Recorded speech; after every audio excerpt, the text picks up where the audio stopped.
This is the Surly Grognards for September 16th, 2014. This is Peter Bowman, and as usual, I'm joined by my good friend and co-host, Eric Carlson. How are you doing tonight, Eric? I exist. And I'm doing things. Good? I'm doing fine. Good. So this week we got another topic from Emerald Faye.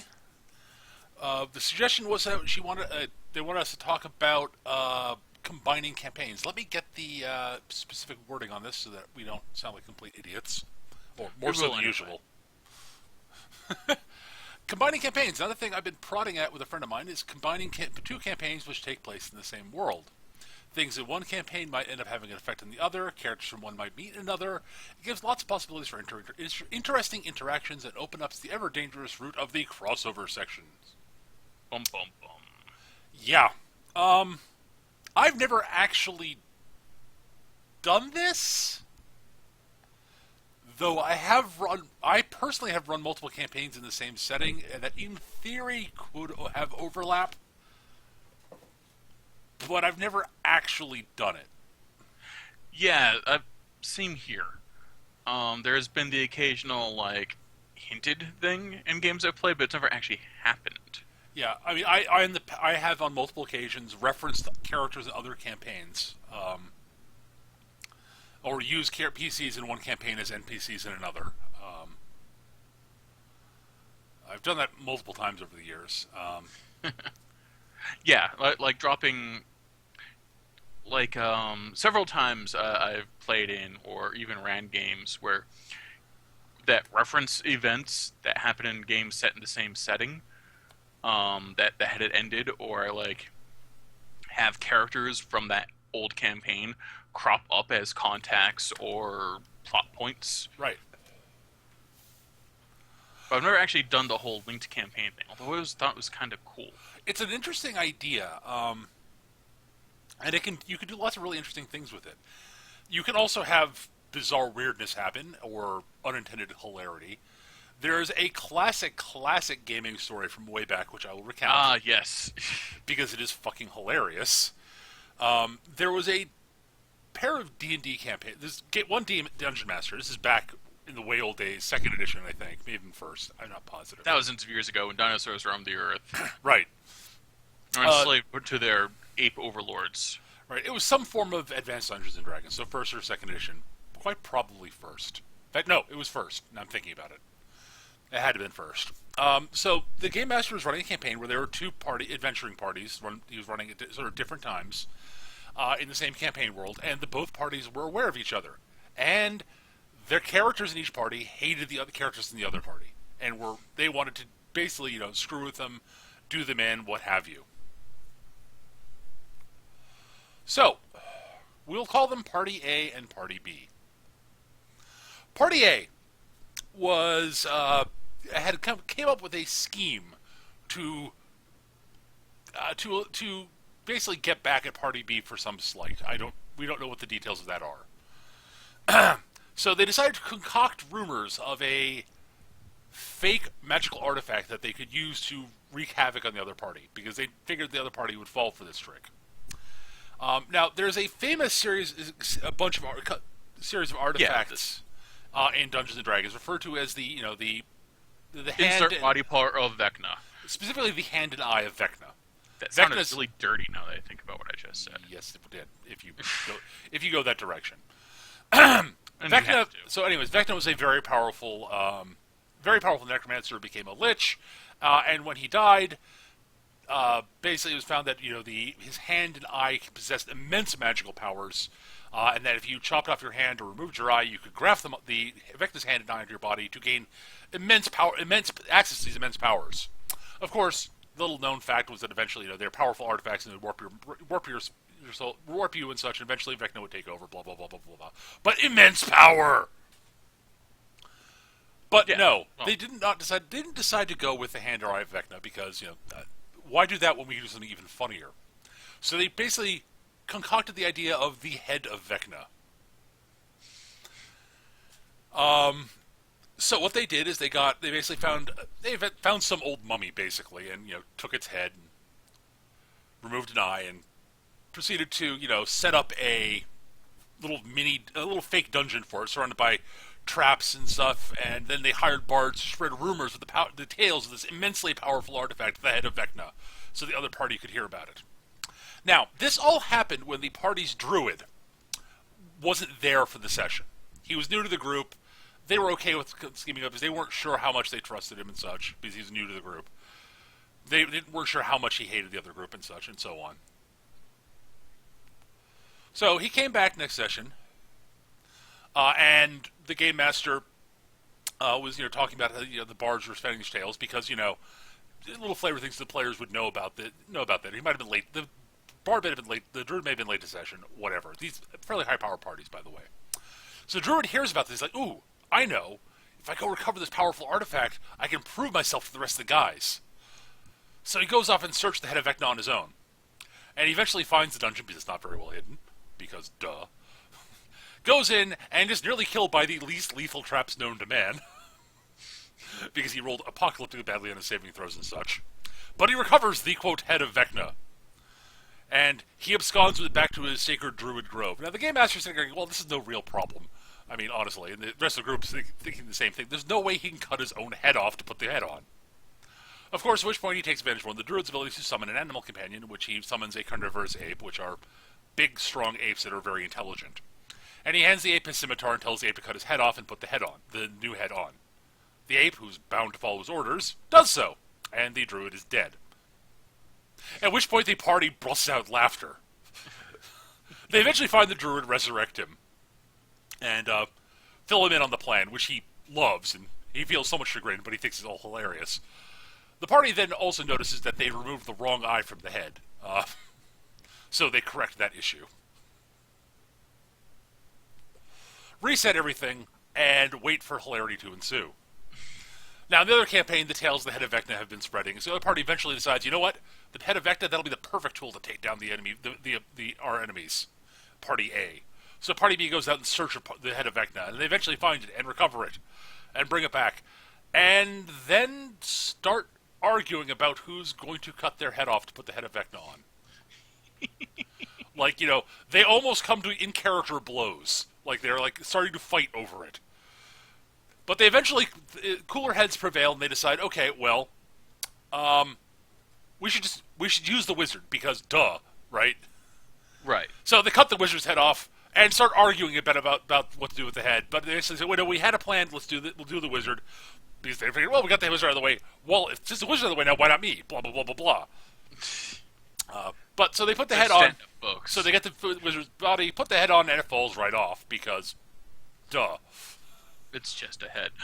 But they don't know that. And they all sit there looking at this, and instead of coming to the conclusion that this was a trick of some sort, they said, oh, we waited too long to put the head on. He died in the meantime. So they choose someone else and cut a second player's head off to put the head on. Which, of course, fails, at which point the Game Master, before the party could basically cut everybody's heads off, busts out laughing because he can't contain himself anymore, and they eventually figure out what's going on. But that is one of the classic tales of two parties in the same campaign world that know of each other. I don't think that would happen much these days. It's sort of a style of gaming that I don't think really is as... At least not that I've experienced a great deal of lately. And also, it wouldn't work with Vecna anymore because everyone knows. I mean, yeah, everyone knows the whole head of Vecna thing. Even if they don't know the story, they'd sort of figure it out. People have become much more savvy. Yeah. Also, honestly, my reaction to that is, I'm not touching an artifact. Are you fucking crazy? Especially one that has to do with Vecna. No. It's a head. I have to cut off my head, but I need my head for eating. Also, it holds my brains. Also, you think, okay, well, Vecna's hand eventually takes you over. His eye eventually takes you over. What the hell's his head gonna do? Thank you for this shiny new living body. I'll use it quite well until it falls apart and I'm reduced back to a head. Exactly. So, yeah. But, yeah, so... it's one of those things that I think it's an extreme example of what could happen in a crossover, in sort of a combined campaign. But I remember back when you were running. I think you were running the Babylon 5 game, and we were in a Farscape game. There was talk about a brief player exchange because science fiction universes and timey-wimey wormhole wackiness. Yeah, Um, something like that. I'm not sure I don't remember running a Bab 5 campaign. I remember Maybe talking it about wasn't running you. one. Maybe it was someone else. Yeah, I think someone else is running it. I never ran one. I thought about it, but never got around to doing it. And it never happened because it required too much logistics beyond like wouldn't this be silly? But I remember like there was also the problem is like okay who do we send over to the Babylon 5 campaign because we're all horrible horrible people. Yeah, There are no good guys in the Farscape game. There are better guys there were and less largely awful harmless guys. guys, but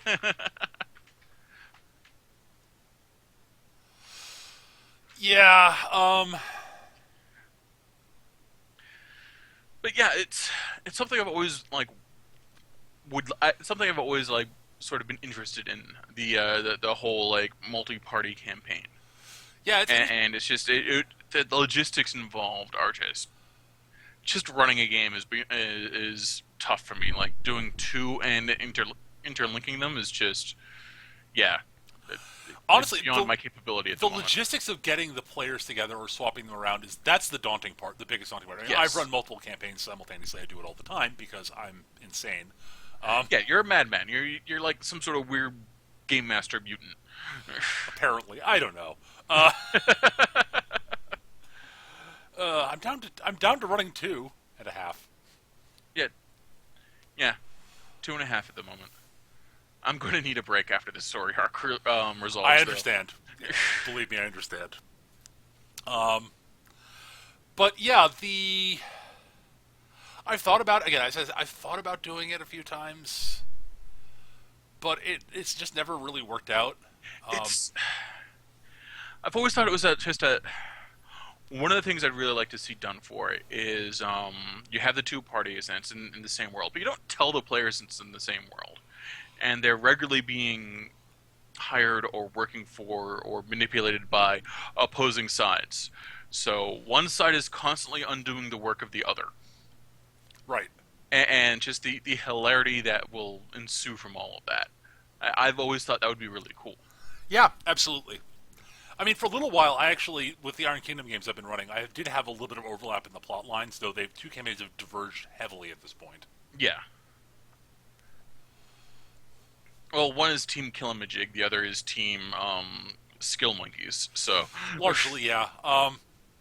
There's also the fact that there was a big divergence point in the Iron Kingdoms game. There's a Orgoth scepter that could summon elementals and such, and in your campaign, the Khadorns ended up with it. In the other campaign, they managed to prevent it from happening. yeah, we weren't too bright about that. No. No, no, no. We were unsmart. So yeah, there's that. So I thought briefly about keeping them more in line with each other, but then I decided, nah. Yeah, I've considered like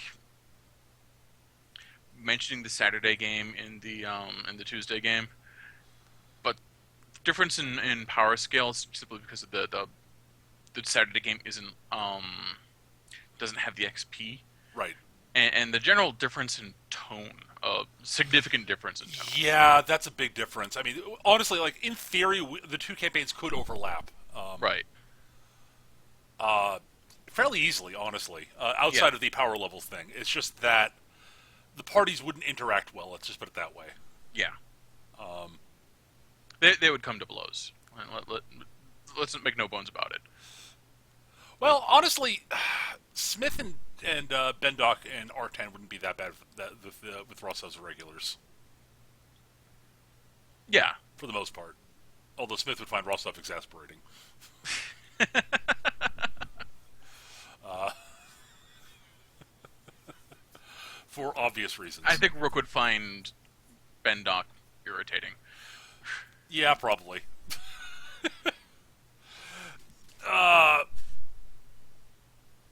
But yeah, so I mean, in theory that could happen, but it's probably for the best. It won't.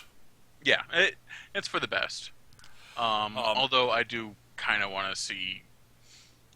I do eventually want to see Isolde and Caliph playing cards together, and Kayla kicking Isolde's ass, and so she just breaks a bottle and goes, "Fuck you, elven bitch!"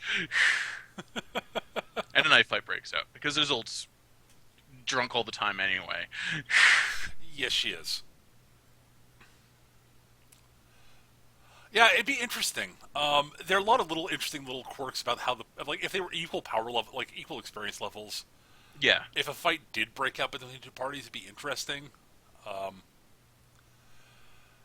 the Monday game has the advantage of we have two solid two big tanks. yeah. Well, now we do. Yeah. Now that Sam has joined. And I mean that it's a bigger party. It's a 6-player party effectively. Yeah, And the Saturday game, my game. This is Eric's game and my game. yeah, And the Saturday game has a range advantage. a significant one. Yes. Caliph is one of the few people on the planet who can probably drop Renzik before Renzik gets to murder somebody.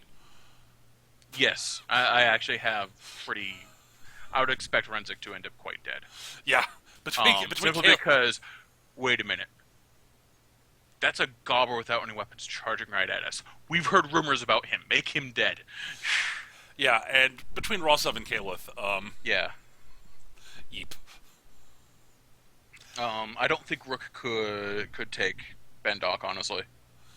No, but Well, actually, it's kind of a toss-up, assuming equal skill levels. yeah, Because I could freeze him, but Bendok will just nickel and dime me if I don't drop him quick.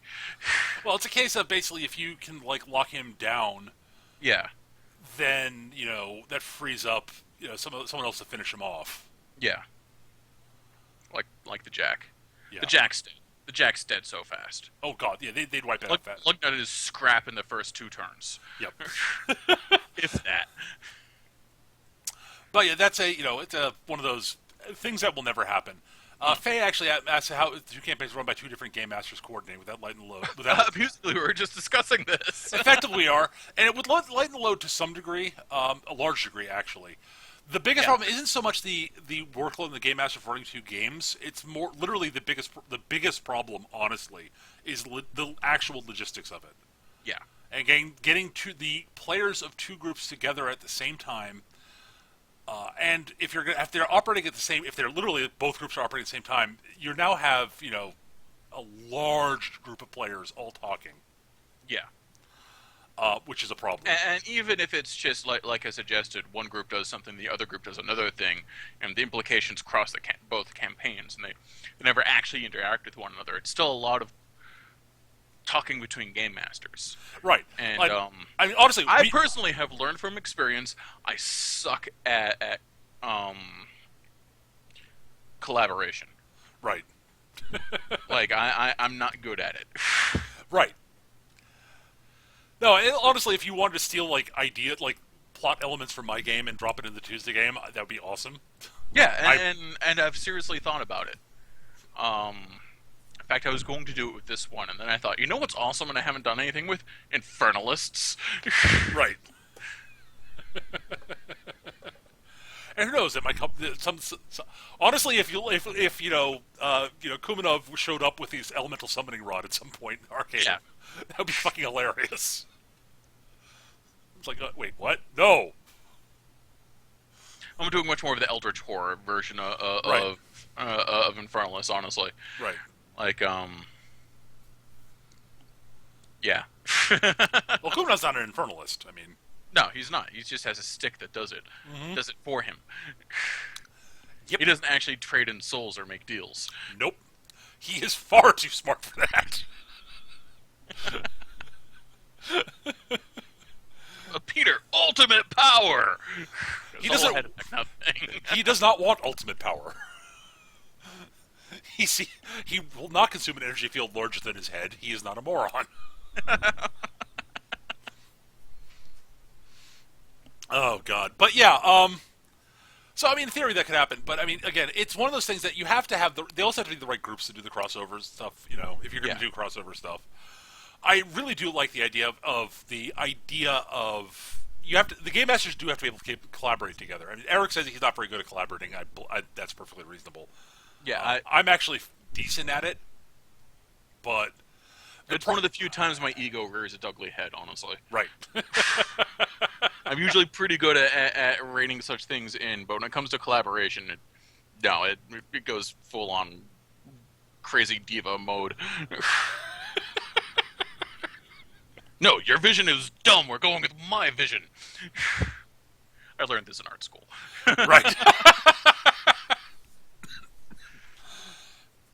So yeah, but yeah, you really do need two game masters. If you're going to do it with two game masters, you need two game masters who work well together and are both capable of collaborating and willing to see see the elements of their vision at various times to the other guy, and so on and so forth. So on and so forth. And you need the player groups have to be capable of interacting with each other if you're going to at all have them actually interact. Yes. You can't do it between two groups of people that happen to hate each other. Right. In real life. That would go badly, or would that would go that would be poorly. Go Right. very poorly. I mean, it's just the classic case of you don't game with people you don't get along with. I mean, Right. Eventually, I mean, like if you don't get along with someone, eventually you'll stop gaming with them. I mean, it's just the way things would go.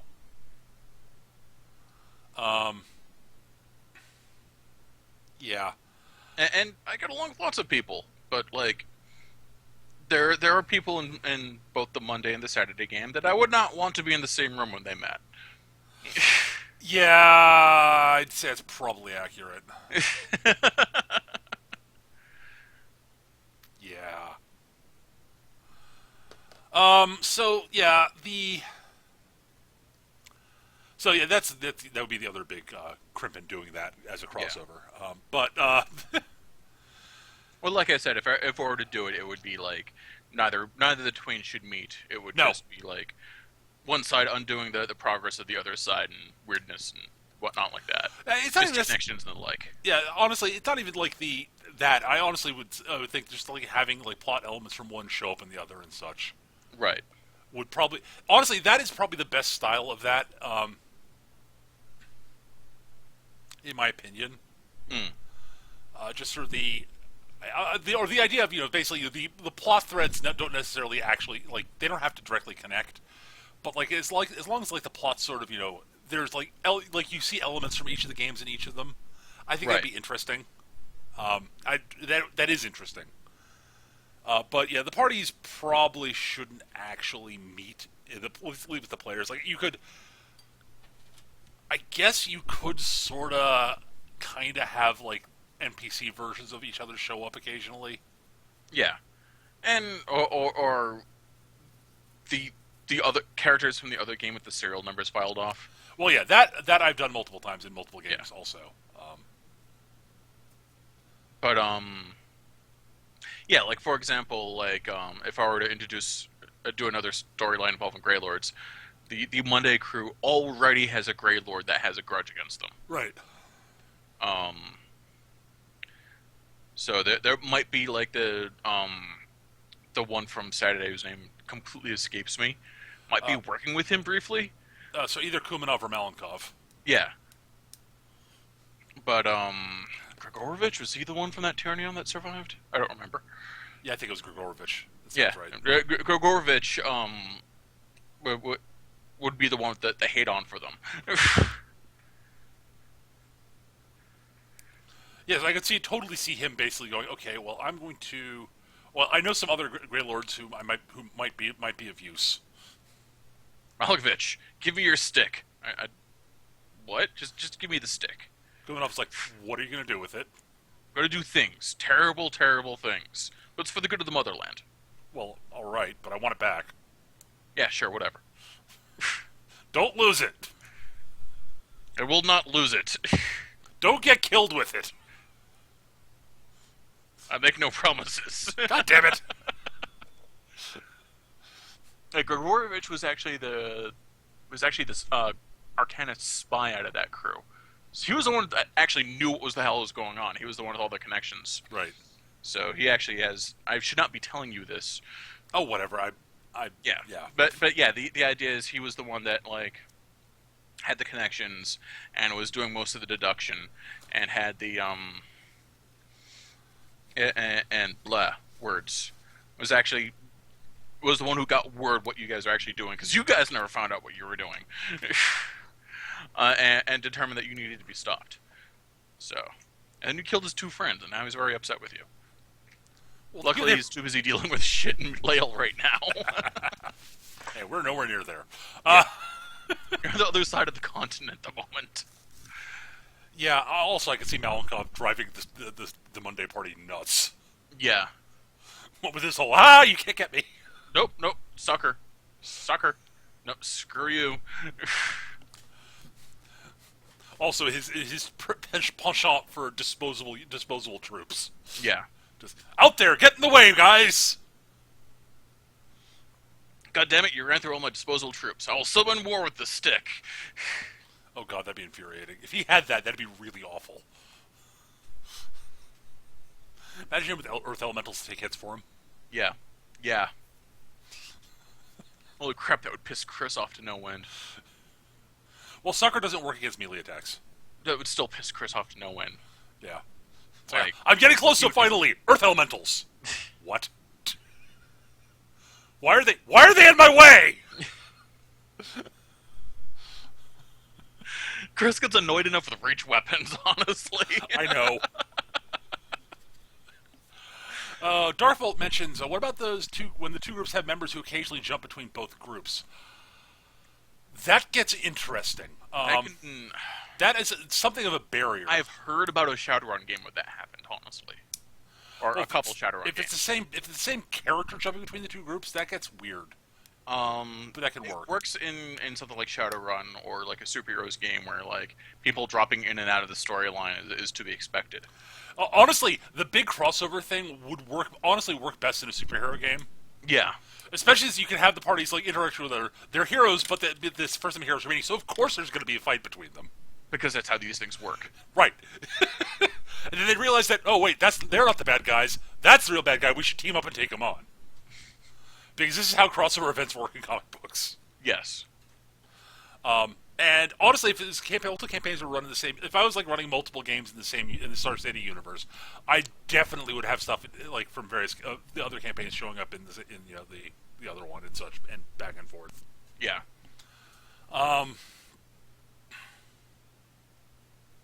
Because that's the sort of for superhero games, that's the sort of thing I actually really like doing. Yeah, that could be really awesome. But yeah, I remember hearing about a Shadowrun game where there's a person who was in both campaigns, and because the game masters were doing largely what we're discussing with the where like the same world they're sharing the universe and sharing notes, but neither the two should meet. So he'd occasionally bring the other character over to hang out with those guys because they needed a decker, or the other guys needed a rigger, so he went over there. That kind of deal. Right. Definitely interesting. I like the idea. Yeah. So yeah, and there were rumors about like the other team that would crop up. Like, yeah, you heard about this guy. Oh, you worked with him? Yeah, he's cool. He's a good guy. Type of deal. Right. Or that guy's a jerk. Don't listen to him. And there are a lot of other things that you could do. Like, if you're running a game that's sort of influenced heavily by like shows like Leverage or Hustle, right? You could definitely have sort of interesting little sort of crossover events, or the two crews basically competing for the same thing they're going after. You know, right? Which is when hilarity ensues. Yes.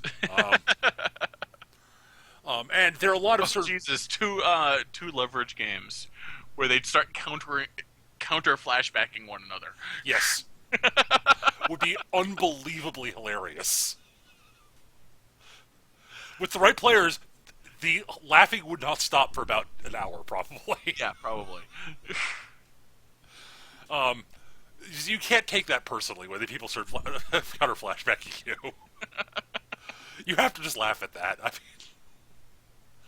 But I mean, like, honestly, there are So there are implications, at least from the Leverage people for the TV show, that Leverage and Hustle supposedly sort of quasi or like Leverage people said wouldn't be against conceptually Leverage and Hustle taking place in the actual same universe. So in theory, the two crews could have Sort of run into like each other. Millennium and X Files. Right. And like there's little subtle references that imply that they at least have Hustle in mind. Right. There was a line dropped in actually the Two Live Crew job, which is the one where the other gang there's another gang put together is trying to steal the same painting that the Leverage crew is going after. And like the mastermind of that group basically sort of talking to Nate Ford and basically mentions that that Nate's put together the nastiest crew this side of the Atlantic. Nice.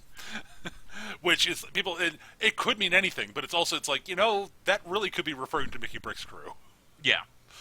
And it would be kind of awesome if it did.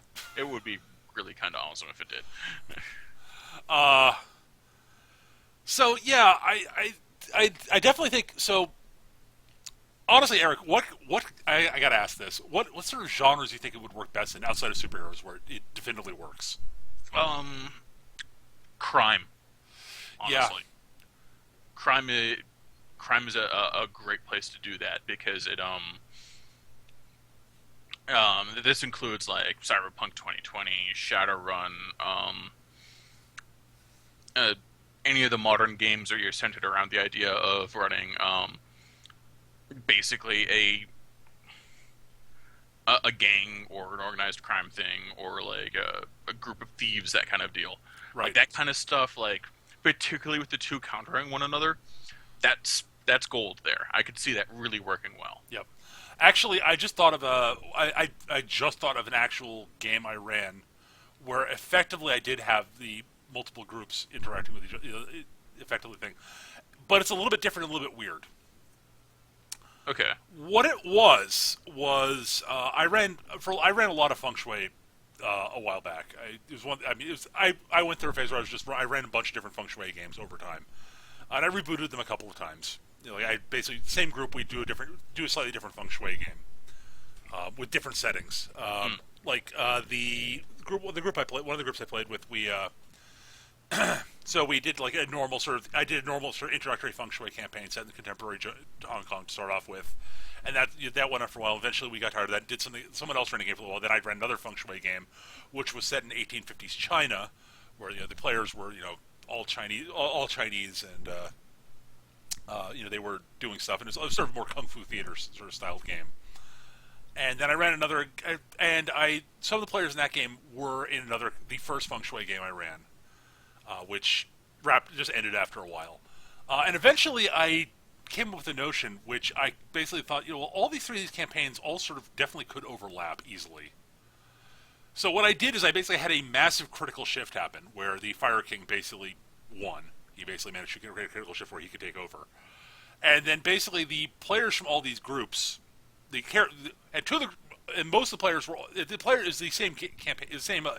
So it was the one game that were the two campaigns happened, not the first feng shui game I ran, but two of the players who were in the first campaign were in that group. And so I basically said, okay, so here's what's happening. Basically, the various sort of leaders who are various people pulled you guys together because you guys are among the few who are sort of around, who are inner walkers, and therefore remember everything. And basically, you people we're going to try to get you guys to basically fix things and get things back to normal. And so what I did was I basically said, okay, so here's how this is going to work. I have a couple of different series of adventures set up where you guys are going to go off and do stuff. Break yourselves into teams, basically, and you're allowed to basically play whatever character from any of those campaigns. Basically, you get to pick one, and we'll build basically effectively different groups with the same characters. Awesome. Which led to a lot of really interesting things, because there are a lot of like the different my friend Joey was in the Joey's character in the 1850s game was my friend Joey and my friend Ruben. They basically Joey once branch with Joey picked his character from the Kung Fu Theater game, who was a master swordsman from Chinese master swordsman. He built in this Shaolin master template. So he's basically an old master swordsman. And Ruben chose his contemporary juncture old master, who was a tiger stylist. And the number of arguments between them, about their kung fu and all this, whose kung fu is superior and blah blah blah blah. And it was amazing. And you effectively had a group of like a mixture of people from effectively like the dragons and the guiding hand. And one of the guys decided he asked me if he could roll a new character, and I said sure. He said, could I play the Jammer? Because the Jammers wouldn't be cool with this either. I was like, yeah, sure. Because the Jammers book had just come out, so he built the Cyber Gorilla. And Because Cyber Gorillas are awesome. so that group had the two old masters, the Cyber Gorilla. I forget who else was in that group. But they went off to recover some powerful, like, secret lost scroll of kung fu that they didn't want falling into the hands of the Fire King. And so eventually we're sort of debating how to get it out and such. And Dan, playing the Jammer correctly, realized, well, the obvious answer is he basically says, okay, I pull my rocket launcher and blow up the temple with all the monks in it. So all knowledge of it will just be lost, and that can't fall into the Fire King's hands then. And everybody's just like, wait, what? Blow shit up. It's our motto.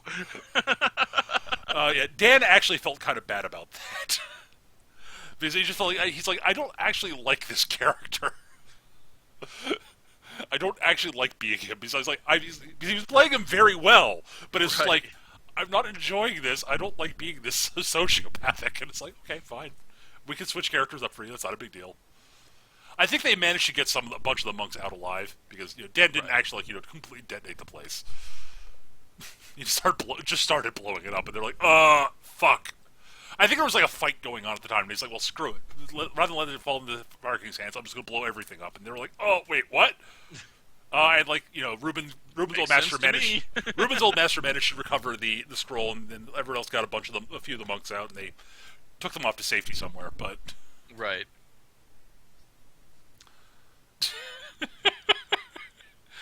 it was a glorious just mess of stuff. It didn't. That didn't last that long, unfortunately. Right. I sort of, I ran out of steam, honestly, but it was a glorious experiment. It happens, honestly. Like, trust me, I understand. It was a glorious experiment, though. But yeah, Feng Shui is another one where that could actually work really well, just because of the disparate time junctures, where you could have like a group operating in 1850 and a different group operating in the contemporary juncture, and never knowing that each other are in the same campaign until you like actually have a crossover happen, because that could totally happen. Yeah, that could totally happen.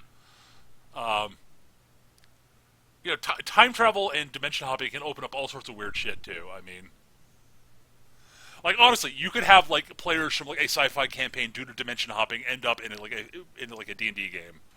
Yeah. It would be weird. It'd be hard to pull off, but it'd be kind of wacky and fun for a little while. Well, that was, because there was a time where D20 was fucking everywhere. Yes, it was. And it was like, well, I'm running a Star Wars D20 game. Well, I'm running a Farscape D20 game. Well, I'm running a B5 D20 game. We should do a crossover. Yep. So we have Luxons hanging out with Luxon pirates hanging out with Wookiee rebels and Narn freedom fighters.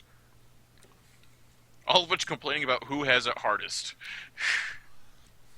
Yeah. Now you got the monolithic galactic empire, and the peacekeepers and the Scarans, and then the shadows and the Vorlons. Yeah. It's like, yeah, Babylon 5, you're all cute and wussy, and oh my fucking god, the ancients. Yeah, but at least you can shoot a shadow. You know how hard it is to shoot a Scaran? You know how hard it is to shoot a Sith? Do you know how hard it is to see a shadow to shoot it? Never mind, try shooting a Vorlon, I dare you. Well, they're the countersuit thingy. Yeah, they're energy beings, fuck you. Oh. And all of them have planet killers. Yeah, everyone's got planet killers. I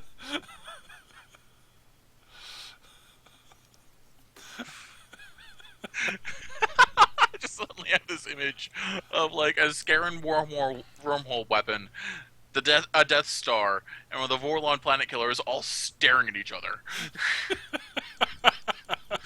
Who's gonna pull the trigger first? Oh my god. Honestly, like Babylon 5 and honestly of the three, Babylon 5 and Farscape work best together. Yeah, They're about the same sort of rough power level. yeah, because you've got like things get wacky in Star Wars. Not that they don't get wacky in the other two, But they but get really fucking wacky in Star Wars. yeah, things get comedic and get horrible and comedic in Farscape a lot. Right. Crackers don't matter. One of the greatest episodes ever made in science fiction. But yeah, the real sort of and the elephant in the room for that sort of crossover sci-fi thing is do not include Star Trek. Yeah, That would just ruin everything. And open up way too many arguments. Like, yeah. All you need is the requisite Vulcan science officer going. So, how does your ship work? I have a headache. The hell's an etheric rudder? well, it's how you turn the ship in space. But how?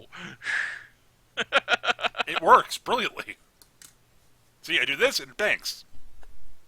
But wouldn't it be easier just to put maneuver thrusters on it, or to love? But, huh? Yeah, it's just Star Trek plus Star Wars just No, do not cross. both their heads explode. Yeah, pretty much.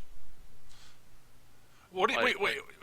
How do you travel between stars so fast? I mean, don't you go through hyperspace? The what now? No, we just create a bubble of alternate reality around the ship, and then you go that way. You do what? That's insane. Yeah, we just warp space time around us. The ship doesn't actually. Oh, we tried move. that, but that turns out to have detrimental effects. Well, that's how warp drive technically works. I mean, Yeah.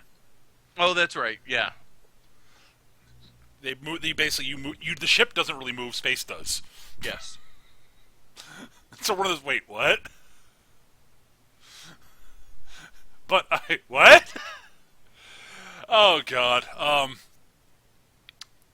Yeah. So I do think like a sci-fi, of course, is rife for crossover stuff. Yes. But just because like every sci-fi series has a time travel episode or a dimension hopping episode or something like that. Yeah. Yeah. So it's right there. Well, there's also the advantage that if you're just doing, even if you're doing it in the same universe, space is big. Yes.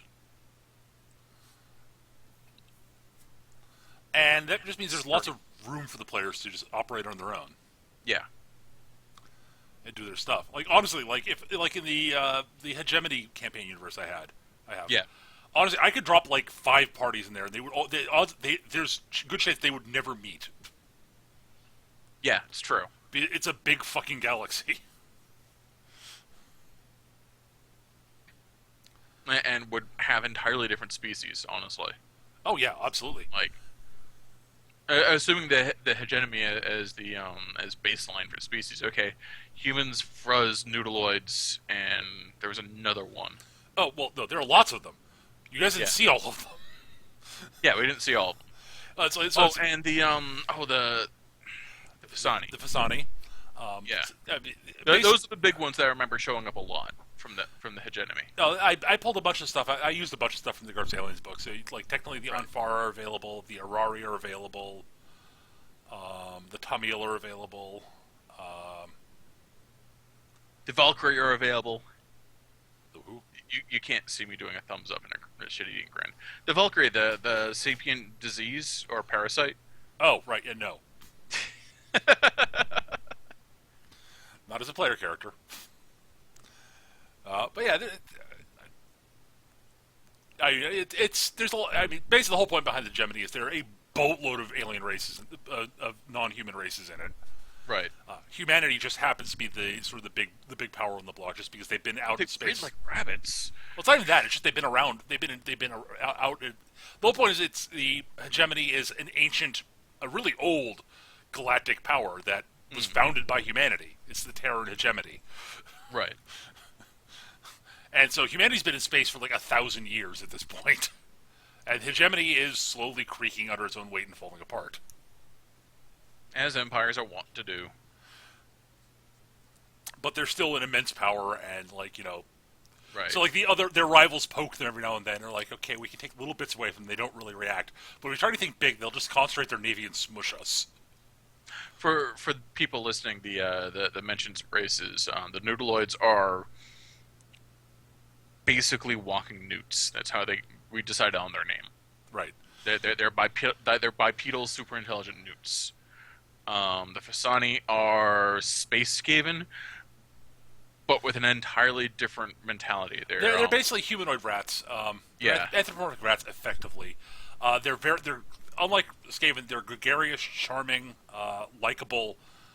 They get along well with basically everybody, and they tend to, when threatened, sort of freeze up. They're not very. Yeah, they're not very good at fighting. Psychologically, they tend towards pacifism. And the Fruz are big, giant, blocky, gray humanoids with recessed noses and no ear flaps, but are just they're the world's greatest accountants. They look like they should be shock troopers, and some of them do serve in that capacity, but they're the backbone of the bureaucracy that keeps the thing running.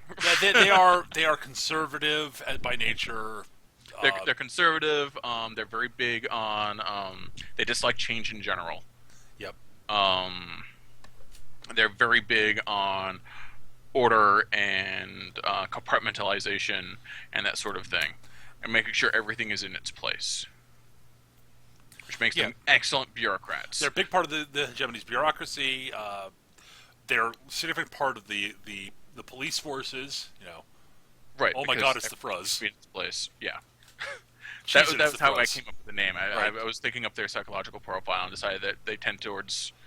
That there's a lot of them in law enforcement, and it's just like, holy crap, it's the Fuzz. Except now it's the Fruz, because it's silly. Right. But yeah, a lot of the alien races I just pulled from the GURPS Aliens book because why the hell not? There are a bunch of them in there, and some of them are really cool. I think the Sparials were there too. They're the weird witch, the weird cats with vaguely feline race who are they're kind of like Space Kender, but not infuriating.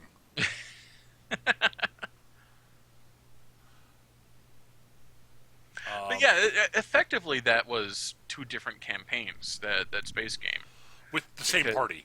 With the same party. It could easily have been two entirely different parties, though. Right, because Chris and I ran very different games. Yeah. In very different parts of the same universe, not directly in the hegemony either time. Honestly, that's one of the things I would love to do in that universe is run something in the actual hegemony proper, just so you can see traveling through it, you get to see vastly different cultures because the way the hegemony is set up, it's the universe I came up with for the hegemony is I don't have enough of it written down to share. But it's sort of set up to basically be one of those games where you could campaign universes where you could have a bunch of very different games within it.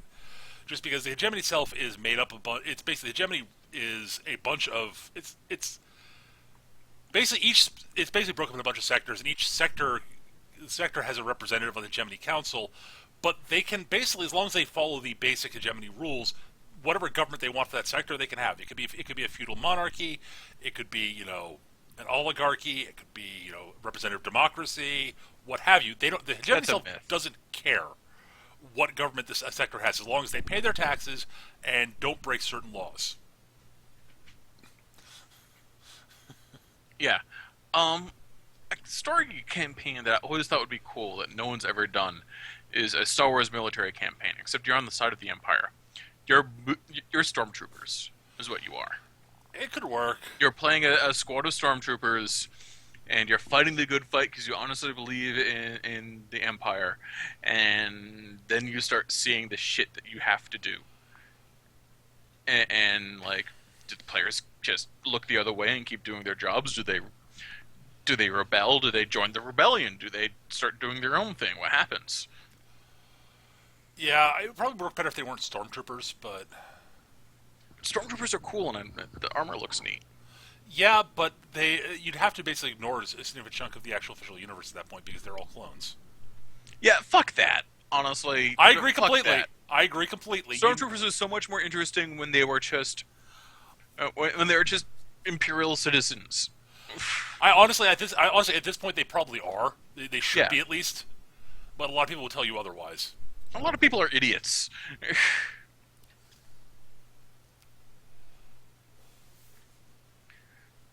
Like it's so much more interesting if they're just Imperial citizens. I agree.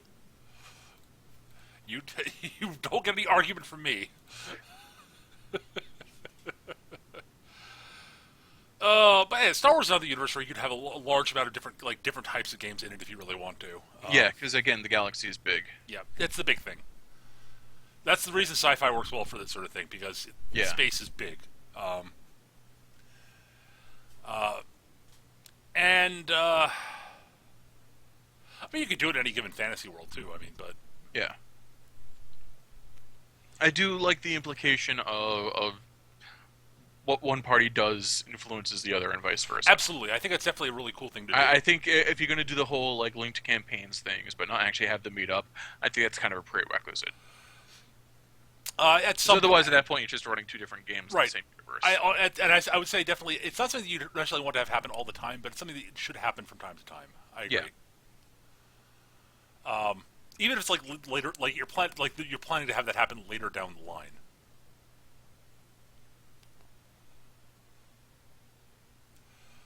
But yeah, so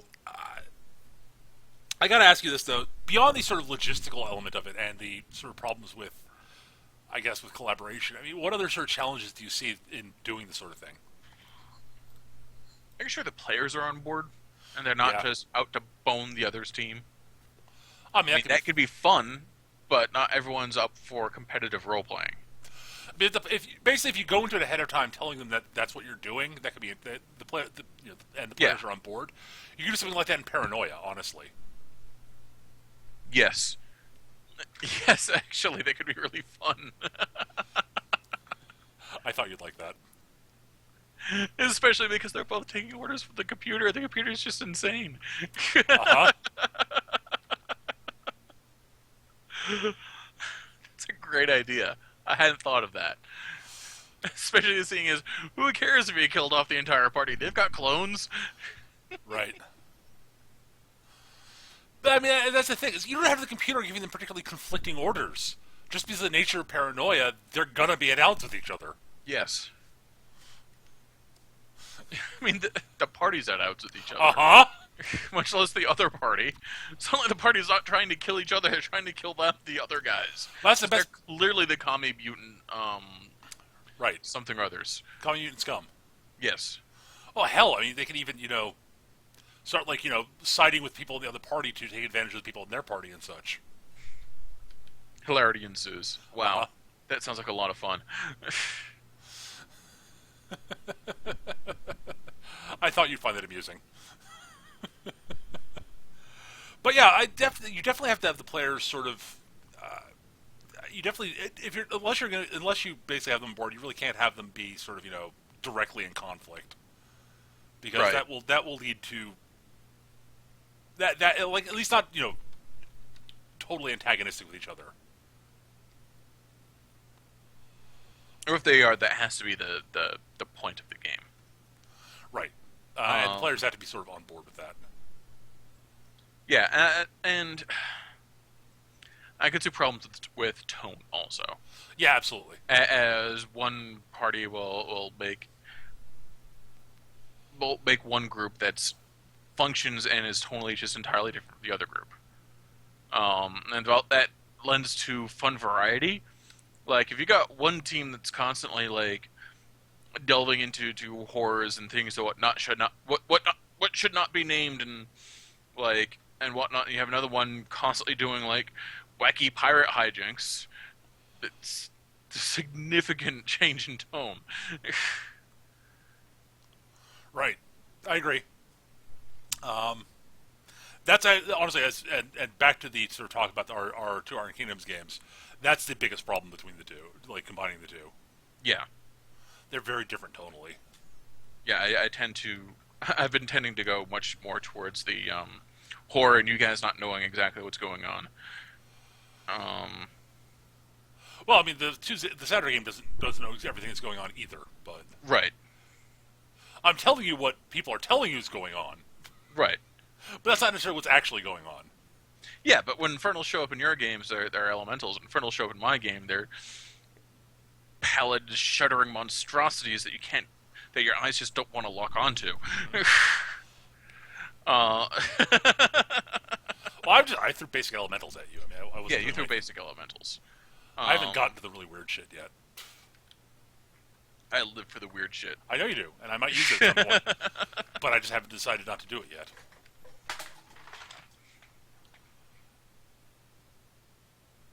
Although you had the zombie apocalypse and I had the cell effects Yep, for the first adventures.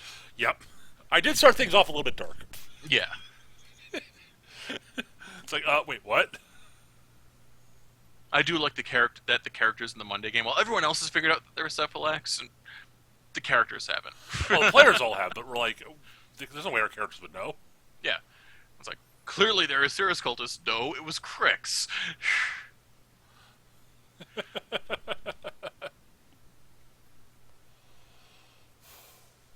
So yeah,